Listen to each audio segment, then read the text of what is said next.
Okay, what an honor and a pleasure to welcome Charles Tolliver, the trumpeter, composer, band leader. Um, what can you say? I mean, what a career. What a career. Charles, welcome. Hey, Joe, my pleasure.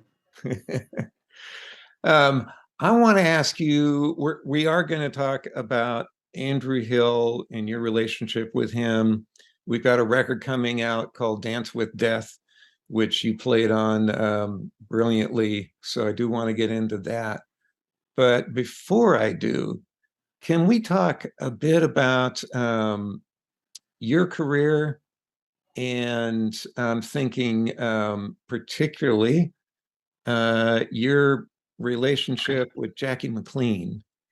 The reason I'm asking is we put out an album on this Tone Poet series for Blue Note last year called It's Time. And I think, you correct me if I'm wrong, but I think that was your first recording with Jackie and maybe your first recording with Blue Note. That's correct. It was my debut all around. Yeah. Do you have any particular memories of the session? And maybe you could tell us a little bit about how you came to be playing with Jackie McLean. Yeah, I was making the rounds of the jam sessions in 1963. Hmm. And there was this club that was prominent at that time in Brooklyn called the Blue Coronet. Okay. A lot of guys were playing there. Maybe even Miles may have had his band in there. Hmm. And on Monday nights, which is the traditional night for jam sessions, on this particular night, I was there jamming, and there was a brand new Jack DeJohnette, a brand new Chick Corea, by example, on that jam session. These cats were all Nobody knew kids, of them, right? nobody knew of them either. All youngsters. And I came off the bandstand after that jam and approached the bar just to maybe, take a drink or something. And sitting at the bar was a man named Jim Harrison, Hmm. who just passed away, I believe, last year. Hmm. Hmm. And he said, okay, not bad. He and his wife were sitting there. Yeah. And he says, you know, uh, Jackie McLean might be looking for a new trumpet player. Really. So I said, really? He said, I'm going to send you to see him, you know. And you'd been highly aware of Jackie's Oh, presence yeah. on the scene. Oh, us kids, man, in New York, Harlem at that time, we never slept at night, hardly. Huh. In my teenage years, I mean, we were, listening to all of the original Jackie McLean and Donald Byrd and all of the other Blue Note stars. Yeah. So I went to the place where he told me Jackie was, and uh, he came out in a house coat and took a look at me. I said, Jackie, Jim Harrison sent me to see you. He said you might be looking for a trumpet player. And so he looked at me and he said, well, we'll see. Come see me at this place. Trial by fire. Yeah. So I went to that place. Uh, Without my trumpet. I just went there. Hmm. And he was playing with his group, and I said, "You remember me? I came to see you." I mean, it wasn't at his house; it was at another place where he was at that time when I first saw him. And so he said, "Okay, come by my house." Hmm. Well, this time I did bring my trumpet. I went to his house, and he says, yeah, there's a couple of tunes, you know, play these tunes with me. And then, just the heads, Yeah. And he says, "Do you have any tunes?" I said, "Yes."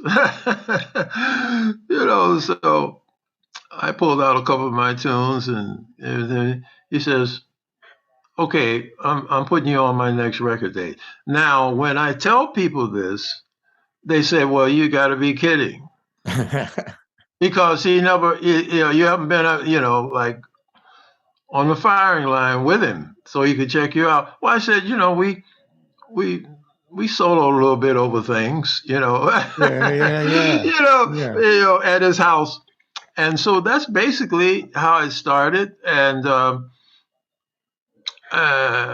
And he so said, this was, he said, be at this rehearsal, which is a place called Len Oliver's. I don't know if you heard the guys talk about Len Oliver's was the uh, rehearsal studio on 89th and Broadway at that time, where Alfred would rehearse each session of musicians he was going to record.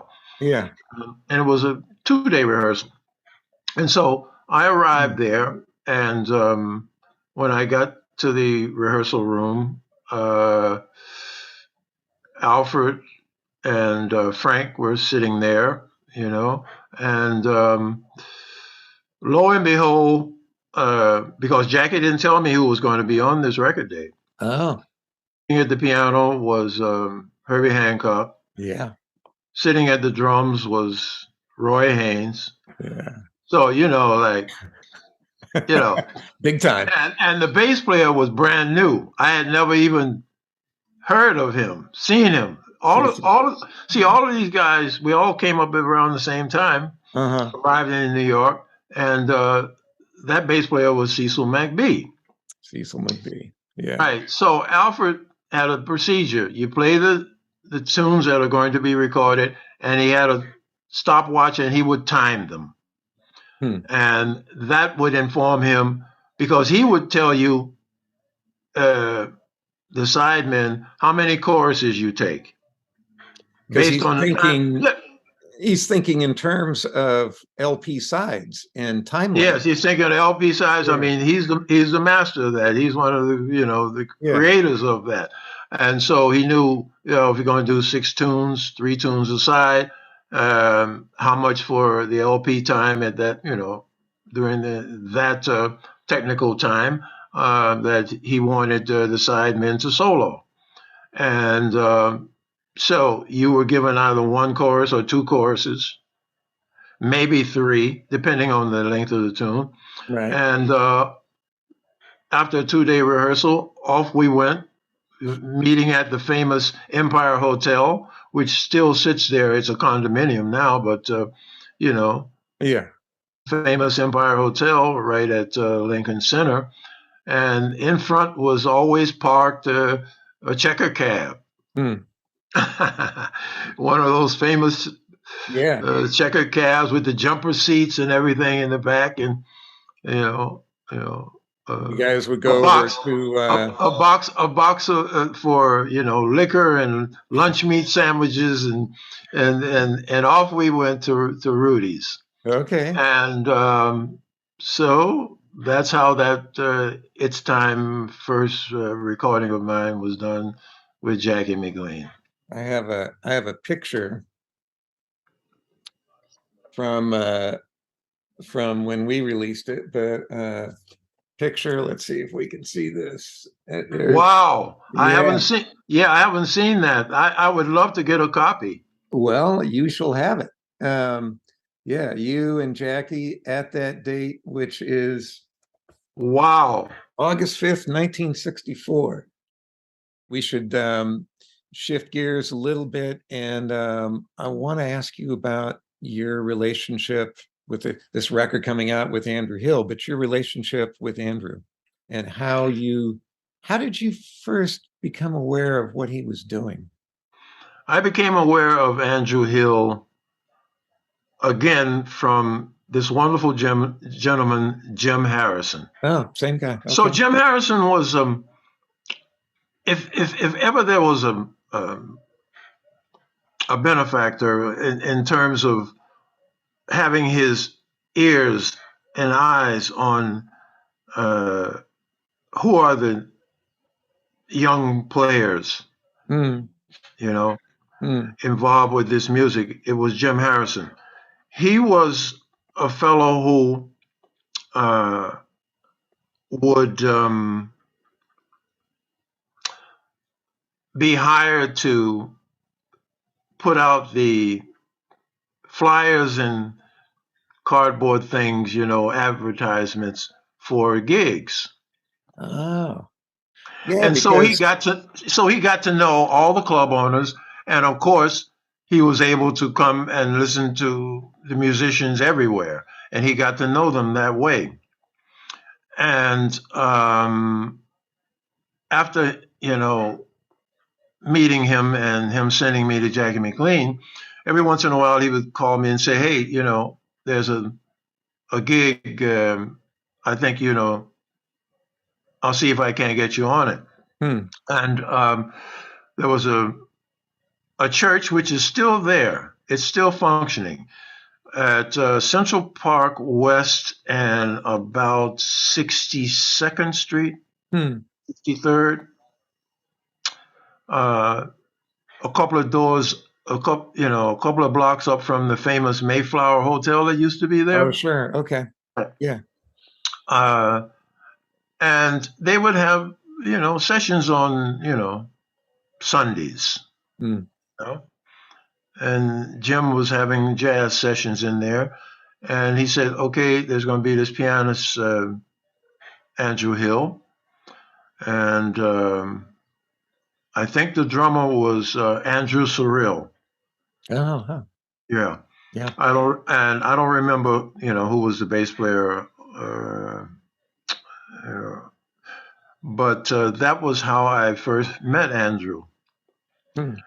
And, people don't realize that Andrew was very steeped in all of our genres or idioms, in this music. Hmm. You know, Hmm. uh, he could play inside and outside. I didn't see Andrew again uh, until 1967, I Hmm. believe, Hmm. when I was in Los Angeles working with the Gerald Wilson band. Oh. And he lived right around the corner from me. Hmm.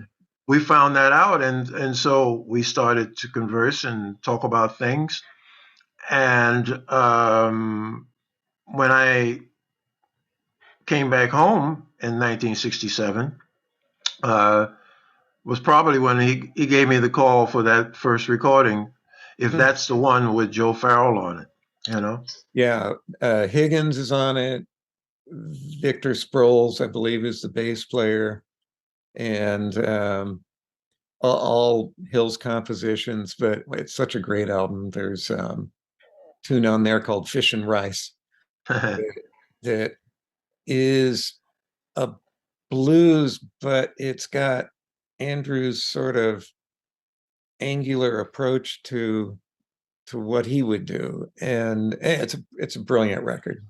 Very excited to be putting I it had a out. lot. I had a lot of fun with that recording because I mean, you know, Andrew, he always kept you on your toes.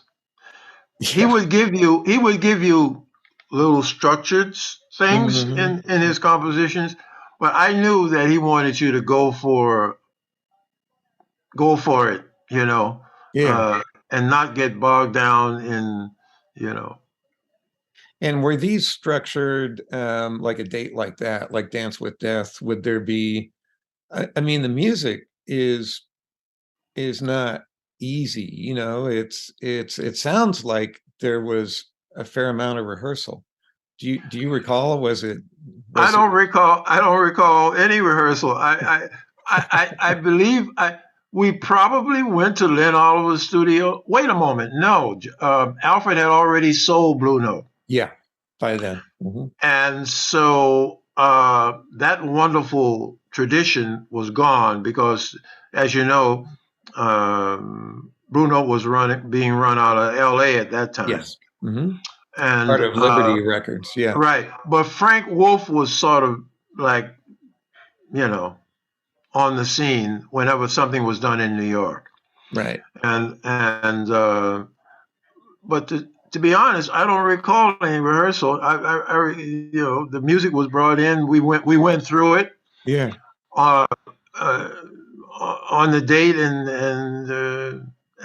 there weren't that many takes on it. I believe a lot of that was first take stuff. Man, that's remarkable. Because it's not, that you're not playing standards, so I mean it sounds well rehearsed, the heads are all tight and all that, but that's amazing.